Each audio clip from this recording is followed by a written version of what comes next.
Good morning again Neeraj અને સૌથી પહેલાં બીએચઈએલના કાઉન્ટર સાથે જ શરૂઆત કરીએ. અહીંયા જે રીતે પરિણામ આવ્યા છે અનુમાન કરતાં નબળા પરિણામ છે દરેક ફ્રન્ટથી. કંપનીનો નફો જોઈએ 25.6% ઘટ્યો છે અને ઘટીને 489 કરોડની આસપાસ આપણને પહોંચતો દેખાયો છે. આવકની વાત કરીએ થોડું ઘણું ફ્લેટ પોઝિટિવ કારોબાર અહીંયા છે 0.4%. કંપનીની આવક વધી છે 8,260 કરોડની આસપાસ પહોંચતી દેખાઈ રહી છે. એબિટાના ફ્રન્ટથી 30.6% કંપનીના એબિટા ઘટ્યા છે અને 727 કરોડની આસપાસ પહોંચતા દેખાયા છે. જ્યારે માર્જિનની વાત કરીએ જે 12.8% પર હતા ત્યાંથી ઘટીને 8.8% પર આવતા દેખાયા છે. તો એક દરેક ફ્રન્ટથી અનુમાન કરતાં નબળા પરિણામ કહી શકાય બીએચઈએલના કાઉન્ટર પર આવતા દેખાયા છે. ફોકસ રાખવાનું રહેશે કઈ રીતે સ્ટોક આજે રિએક્ટ કરે છે. બ્રોકરેજ રિપોર્ટ અમુક છે. સૌથી પહેલાં CLSAના રિપોર્ટની વિગત લઈ લઈએ તો અહીંયા સેલ કોલ તેમના તરફથી આપવામાં આવ્યો છે. લક્ષ્યાંક 189 પ્રતિ શેરના તેમના તરફથી કરવામાં આવ્યા છે. કંપનીનું જે નફો છે ખાસ કરીને તેમાં સરપ્રાઇઝ ડિક્લાઇન જે રીતે જોવા મળ્યું છે તેને કારણે CLSA સેલ કોલ આપી રહ્યા છે. ફોકસ રાખવાનું રહેશે. મોર્ગન સ્ટેનલીનો પણ રિપોર્ટ આવ્યો છે બીએચઈએલ પર. તેમણે ઇક્વલ વેટ કોલ આપ્યો છે અને લક્ષ્યાંક 220 પ્રતિ શેરના તેમના તરફથી કરવામાં આવ્યા છે. તેઓ પણ માની રહ્યા છે કે Q4માં અર્નિંગ્સ ખાસ કરીને અનુમાન કરતાં નબળા રહેતા દેખાયા છે. ખાસ કરીને જે વધુ નેટવર્કિંગ કેપિટલ છે તેને કારણે કેશ ફ્લો જે છે થોડો ઘણો નબળો રહેતો દેખાયો છે. પણ તેઓ ઇક્વલ વેટ કોલ આપી રહ્યા છે. બીએચઈએલના કાઉન્ટર પર આજે ખાસ ફોકસ રાખવાનું રહેશે. પરિણામનું રિએક્શન સ્ટોક કઈ રીતે બતાવે છે. પણ બીજી બાજુ જુઓ મેટ્રોપોલિસ હેલ્થકેરની વાત કરી લઈએ. સારા પરિણામ અહીંયાથી આવતા દેખાયા છે. પ્રોફિટ 9.3% વધ્યો છે અને 36.4 કરોડની આસપાસ પહોંચ્યો છે. જ્યારે આવકની વાત કરું તો ત્યાં 17.2%નો વધારો આપણને જોવા મળતો દેખાયો છે. 331 કરોડની આસપાસ આવક પહોંચી છે. એબિટાના ફ્રન્ટથી પણ ઘણા સારા પરિણામ છે. 14% કંપનીના એબિટા વધ્યા છે અને વધીને 80 કરોડની આસપાસ પહોંચ્યા છે જે અગાઉ 70 કરોડની આસપાસ હતા. તો એક સારા પરિણામ. અને માર્જિનના ફ્રન્ટથી જુઓ થોડું ઘણું નેગેટિવિટી અહીંયા આપણને કારણ કે 24.9% પર હતા ત્યાંથી થોડા ઘટી 24.2% પર રહેતા દેખાયા છે. તો એક ફ્લેટ માર્જિન કહી શકાય. યર ઓન યર બેઝિસ પર પણ ઓવરઓલ એક સારા પરિણામ મેટ્રોપોલિસ તરફથી પણ આવતા દેખાયા છે.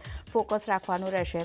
બ્રોકરેજ રિપોર્ટ મોર્ગન સ્ટેનલીનો આવ્યો છે. તેઓ અહીંયા પણ ઇક્વલ વેટ કોલ આપી રહ્યા છે. લક્ષ્યાંક 1,792 પ્રતિ શેરના તેમના તરફથી કરવામાં આવ્યા છે. તેમનું માનવું છે ખાસ કરીને એબિટા જે છે 15% આપણને Q4માં વધતો દેખાયો છે. અનુમાન મુજબ જ એબિટા રહેતો દેખાયો છે અને કંપનીનો જે QOQ બેઝિસ પર જે આ ટોટલ આવક છે તેમાં એક સ્ટેબિલિટી જોવા મળતી દેખાઈ રહી છે. તેને કારણે ઇક્વલ વેટ કોલ તેઓ આપી રહ્યા છે. તો મેટ્રોપોલિસના કાઉન્ટર પર પણ ફોકસ રાખવાનું રહેશે. ન્યૂઝ બેઝડ રિએક્શનમાં અપોલો ટાયર્સ ફોકસમાં રહેશે કારણ કે અહીંયા સૂત્રો તરફથી સમાચાર મળતા દેખાયા છે. બ્લોક ડીલ આજના દિવસમાં આપણને થતી દેખાઈ શકે છે.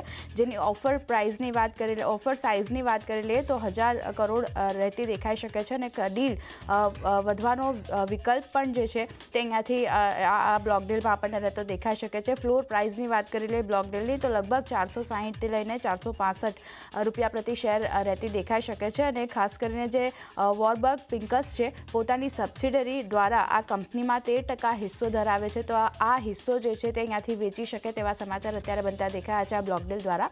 તો ફોકસ રાખવાનું રહેશે અપોલો ટાયર્સ પર પણ.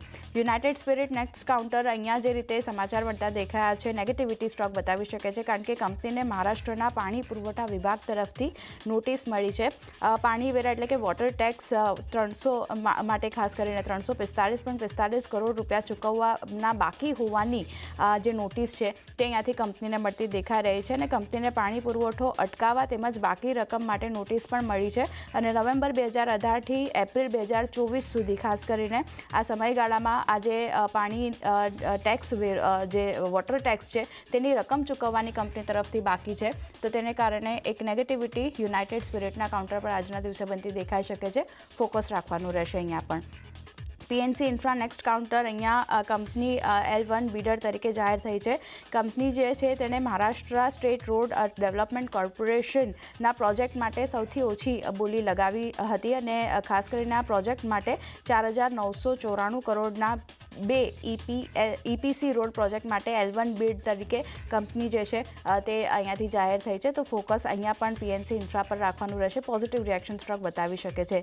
GR ઇન્ફ્રા પ્રોજેક્ટમાં પણ એવા જ સમાચાર છે કંપની અહીંયા પણ મહારાષ્ટ્ર સ્ટેટ રોડ ડેવલપમેન્ટ કોર્પોરેશનના પ્રોજેક્ટ માટે L1 બિડર તરીકે જાહેર થઈ છે અને લગભગ 4,346 કરોડના 2 પ્રોજેક્ટ માટે કંપની જે છે તે L1 બિડર જાહેર થઈ છે. તો અહીંયા પણ GR ઇન્ફ્રા પ્રોજેક્ટમાં પણ ખાસ ફોકસ રાખવાનું રહેશે. કઈ રીતે સ્ટોક રિએક્ટ કરે છે, પોઝિટિવિટી આજે બતાવી શકે છે કાઉન્ટર. નેક્સ્ટ કાઉન્ટર જે છે તે છે એપ્ટુસ વેલ્યુ હાઉસિંગમાં. અહીંયા બ્લોક ડીલ આજના દિવસે આપણને થતી જોવા મળી શકે છે. જે બ્લોક ડીલ થઈ હતી તેની વિગતો અત્યારે ખાસ કરીને આજે બહાર પડતી દેખાય છે. SBI મ્યુચ્યુઅલ ફંડે 3.65% હિસ્સો વેચ્યો છે અને માફ કરજો ખરીદ્યો છે અહીંયાથી અને 294 પ્રતિ શેરમાં આ હિસ્સો ખરીદવામાં આવ્યો છે SBI મ્યુચ્યુઅલ ફંડ દ્વારા. અને સામેની સાઈડ વેસ્ટ બ્રિજ ક્રોસઓવર ફંડે 4.96% હિસ્સો વેચ્યો છે. તો આજે બલ્ક ડીલ થઈ છે તેની વિગતો આજના દિવસે બહાર પડતી દેખાઈ રહી છે. તો ખાસ કરીને એપ્ટુસ વેલ્યુ હાઉસિંગ ફાઇનાન્સ પર પણ નજર રાખવાની રહેશે. અન્ય પણ પરિણામ કંપનીઓના જાહેર થયા હતા, જેમાં ઇરકોન ઇન્ટરનેશનલ છે, JK ટાયર છે, Hitachi engineering, Godavari power and Ispat, આ બધા પર પણ ફોકસ રાખવાનું રહેશે કારણ કે આ બધાના પણ પરિણામ આપણને ગઈકાલે આવતા દેખાયા હતા માર્કેટ ક્લોઝિંગ બાદ. મોરોપન લેબ છે, તિલકનગર ઇન્ડસ્ટ્રીઝ, શીલા ફોર્મ્સ, આ બધા પર વાટેક વાબાગના પણ પરિણામ આવ્યા હતા. તો આ બધા પર પણ ખાસ ફોકસ રાખવાનું રહેશે કઈ રીતે સ્ટોક પરિણામનું રિએક્શન બતાવે છે આજના દિવસમાં. તો નીરજ, આ બધા સ્ટોક ખાસ કરીને આપણે ફોકસ રાખવાનું રહેશે BHEL, મેટ્રોપોલિસ જેવા કાઉન્ટર પર કે અહીંયા પરિણામનું રિએક્શન આ બંને સ્ટોક કઈ રીતે બતાવે છે, પણ આ બધા સ્ટોક જેના પર ખાસ ફોકસ રહેશે.